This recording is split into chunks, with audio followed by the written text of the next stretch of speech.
Hello everyone, welcome to the channel. So today we are going to do laws of motion. So this chapter we have also seen, or like this topic we have also seen in class 9th physics, right? Under the chapter 8 and 9, right? Motion, right? So here we will be learning it in deep and some more concepts related to that. Now first of all, what was our thinking? It was given by Aristotle's fallacy. It is known as Aristotle's fallacy. What we used to think, like what he proved, or what he said, that for keeping a body in motion we need an external force. For example, if we have to, like this arrow, we have bow and arrow, right? If we want to keep the arrow in the motion, then we have to apply the force. That force is taking back of this, right? So it will move further. So कोई हमें ऐसे external force चाहिए जिसके कारण क्या हो, हमारे body motion में रहे. लेकिन हमें तो पता है कि थोड़ा अलग लो है. Law is little bit different. First law of motion है, पता है. Now law of inertia. Law of inertia यानी क्या? उसके पहले इनर्शिया है क्या? इनर्शिया तो आप जैसे कि कोई एग्जांपल ले सकते हो. अगर आप कोई बस में या कोई भी व्हीकल में बैठे हो, आप फॉर एग्जांपल आप स्कूल बस से आ रहे हो, ठीक है, और बस ड्राइवर ने कोई स्टॉप पे ब्रेक मारी, तो क्या होगा? आप इधर थे, आगे ब्रेक मारी, यू आर इन मोशन. तो ब्रेक मारने से बस स्टॉप हो गई, लेकिन आपके मोशन के कारण पहले आप आगे जाके वापिस ठीक से बैठते हो, ठीक है, क्योंकि आप इनर्शिया. इनर्शिया है क्या? उस वर्ड मीनिंग क्या है वो हम जानते हैं, लेकिन हम मोशन में, तो इसलिए वो मोशन में ही रहे. बस में ब्रेक लगी, लेकिन उसका मतलब ये नहीं कि हम उधर चिपक गए. हम थोड़े आगे आ जाते हैं, राइट? ब्रेक मारने के इसलिए हम नहीं पकड़ लेते हैं बस को, इधर से खड़े हो तो, बाकी कोई आगे पीछे, मतलब हम कहीं पे भी पकड़ लेते हैं, राइट? अभी इनर्शिया है क्या? Inertia is resistance towards change. वो चेंज करने से हमें रेजिस्ट करता है, हमें रोकता है, ठीक है. It does not like change. वो बोलता है अगर आप पोजीशन, एक ही पोजीशन पे रहो, अगर आप मोशन में हो तो मोशन में रहो, रेस्ट में हो तो रेस्ट में रहो, ठीक है. तो इसी से इन्फ्लुएंस होके बना है हमारा Newton made the first law of motion, कि कोई भी बॉडी अगर रेस्ट में होता है तो वो रेस्ट में रहता है, या तो यूनिफॉर्म मोशन में होता है तो उसमें रहता है, अनटिल एंड अनलेस कोई एक्सटर्नल फोर्स उसमें अप्लाई होता है. तो उसका मतलब क्या? कोई एक बस है हमारी, ठीक है, वो चलती रहेगी जब तक हम उसे ब्रेक अप्लाई नहीं करेंगे, ठीक है. जब तक ब्रेक अप्लाई नहीं करेंगे it will start working, keep working, right. एक और एग्जांपल लेते हैं. अभी आप इसमें बोलोगे कि अगर हमने लिवर नहीं दी तो भी वो स्टॉप हो जाएगी. तो वो स्टॉप क्यों होती है? क्योंकि it has some mass, so friction होगा, फ्रिक्शन लगेगा उसे सामने से, ठीक है. सेम एक चीज़ काफ़ी जगह अप्लाई होती है. फॉर एग्जांपल मैंने इधर से बॉल फेंका ऐसे, ठीक है, तो बॉल को एक इंस्टेंट पे आके रुक गया. So that is due to friction. एक एक्सटर्नल फोर्स उसमें लग रहा है. Sorry. Otherwise it will start to be in a motion. अभी कोई चीज़ हमने रखी है एक जगह पर, फॉर एग्जांपल अ कबर्ड, तो क्या वो खुद से मूव करने लगेगा? जब तक हम नहीं करेंगे मूव, तब तक वो खुद से मूव करने नहीं लगेगा, ठीक है. Easy, right. तो हमारा जो नेट एक्सटर्नल फोर्स होता है बॉडी पे, वो ज़ीरो हो जाता है ना. जब नेट एक्सटर्नल फोर्स बॉडी पे ज़ीरो हो जाता है तो क्या होता है? हमारा बॉडी रेस्ट में हो तो रेस्ट में रहता है, और मोशन में हो तो मोशन में रहता है. लेकिन अगर हमारा नेट एक्सटर्नल फोर्स ज़ीरो नहीं है तो हमारा एक्सेलरेशन क्या हो जाएगा? नॉन ज़ीरो हो जाएगा, ठीक है. और हमारा बॉडी मोशन में आएगा या तो रेस्ट हो जाएगा, ठीक है. इतना समझ में आया? It's easy. ये था हमारे 9th में. तो पहले हम थोड़े उसके टॉपिक करेंगे, फिर नेक्स्ट, ठीक है. अभी फोर्स क्या है? हमने जैसे बता रहे थे कि मास होता है, उसके कारण मास के कारण जो हमारी बस थी वो रुक जा सकती है क्योंकि फ्रिक्शन उस पर लगता है. लेकिन फोर्स क्या है? तो it is an effect in the form of push और pull which tries us to move, stop और change in the direction of the motion of a body. Simple force क्या है? कोई भी पुश और पुल हम बोल सकते हैं इन सिंपल लैंग्वेज, जिससे हमारी या तो डायरेक्शन बदल सकता है, मोशन एक्सेलरेशन हो सकता है, हमारे क्या डायरेक्शन उसका बदल सकता है, और स्टॉप भी हमें कर सकता है। ठीक है, ये है हमारा फोर्स। नेक्स्ट टॉपिक, तो न्यूटन सेकेंड लॉ पे जाते हैं। ये first topic is clear, it is so simple. क्या है, हम रेस्ट में है तो रेस्ट पे रहेंगे, मोशन में है तो मोशन में रहेंगे, अनटिल एंड अनलेस कोई एक्सटर्नल फोर्स हमें आके डिस्टर्ब करता है। अभी न्यूटन का सेकेंड लॉ क्या है? So it relates external force and acting to the acceleration. तो ये जो फोर्स है, मतलब ये जो फोर्स क्या, ये जो लॉ है उसे जानने के पहले हमें एक और टर्मिनोलॉजी सीखनी पड़ेगी, दैट इज मोमेंटम। मोमेंटम यानी क्या है?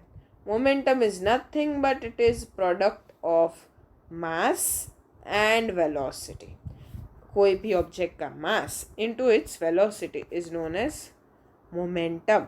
It is denoted by p। ठीक है, स्मॉल p क्या है? वेक्टर क्वांटिटी है। अभी अगर suppose a high wait vehicle, for example a small car, ठीक है, हाई वेट स्मॉल कार भी हाई वेट ही होती है, ठीक है, तो वो हॉरिजॉन्टल रोड पे पार्क कहीं पे, ओके, और उसके कोई हॉरिजॉन्टल रोड पे पार्क हुआ है, और एक बड़ा सा ट्रक भी वहाँ पे पार्क हुआ है, ठीक है। तो किसको हम, अगर हमें ज़्यादा फोर्स लगाना पड़ेगा, किसको ज़्यादा फोर्स लगाना पड़ेगा हिलाने के लिए? A truck in comparison to a car. तो वैसे ही उस ट्रक को वहाँ खड़े होने में ज़्यादा फोर्स चाहिए होगा, उसका मोमेंटम ज़्यादा होगा, ठीक है। और एक चीज़, अगर दो स्टोन है वो आपने ड्रॉप किए हैं, ठीक है, बिल्डिंग के टॉप से आपने ऐसे दो स्टोन को ड्रॉप किए, तो जो लाइट स्टोन होगा और जो हैवी स्टोन होगा, उन दोनों में वेट मैटर करेगा, ठीक है। अगर जो कम वेट वाला होगा उससे नीचे अगर किसी को लग जाए तो उतना ज़्यादा नहीं लगेगा जो हैवी वेट वाले में लगेगा।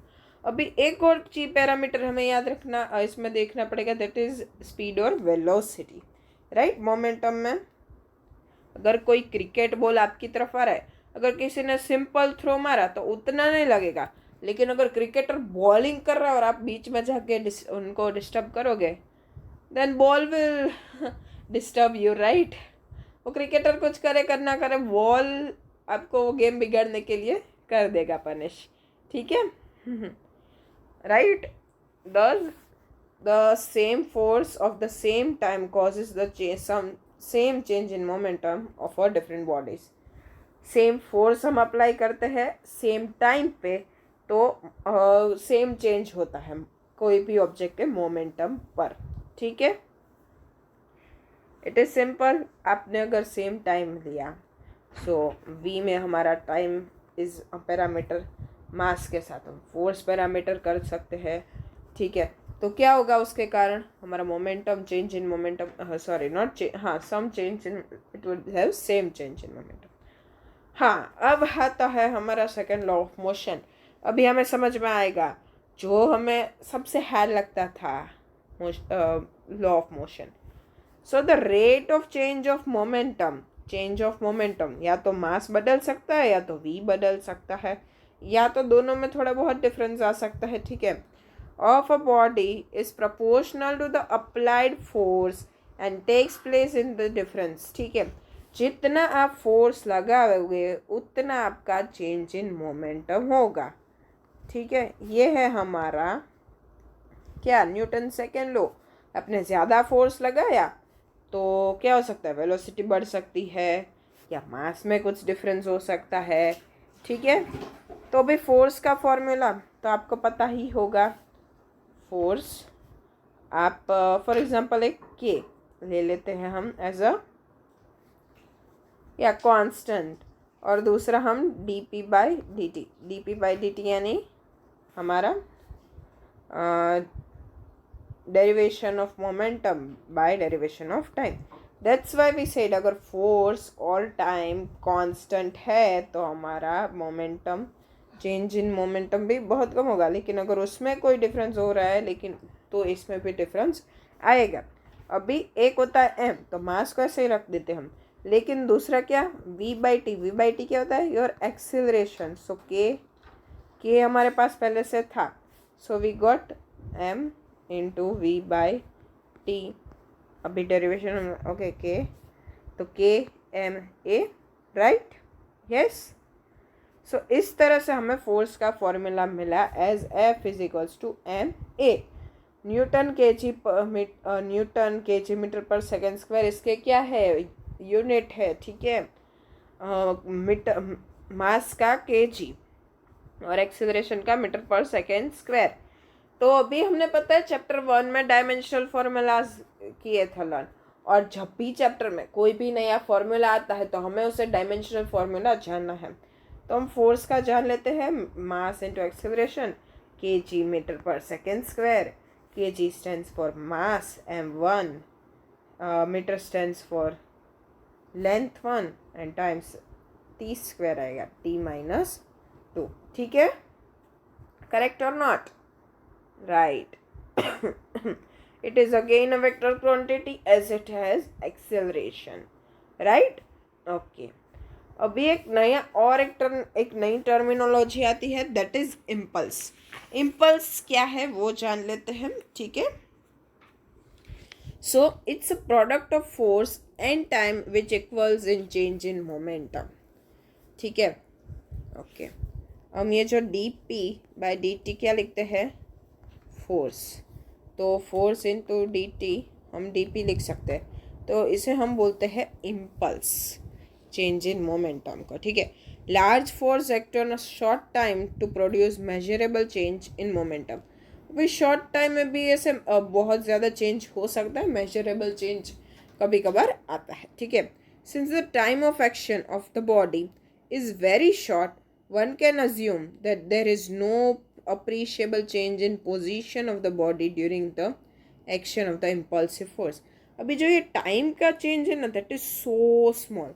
तो अगर हम ग्राफ देखें तो अगर टाइम हमारा v बाई टी जैसे हो, अगर टाइम सो स्मॉल है इधर तक, तो आप 100 बहुत कम चेंज है, तो आप ग्राफ के बहुत ही कम देखने को मिलेगा, राइट, ठीक है। ये इम्पल्स है।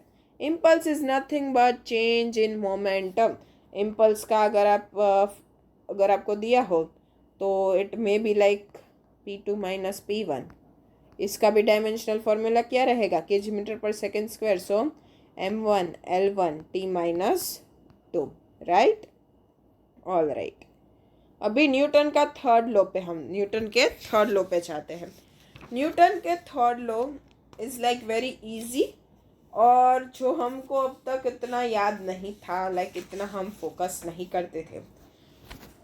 हाँ, 9th में जब पता चला तभी ये चीज़ हमको पहली बार पता ऐसी चली थी। So to every action there is equal and opposite reaction, ठीक है। फॉर एग्जांपल हम बो वाला वो हमने जो लिया था वो ले लेते हैं। जितना एरो हम पीछे करेंगे उतना ही एरो आगे हमारा जाएगा, ठीक है। एक सिंपल हम हमारे फ्रेंड्स के साथ ले लेते हैं।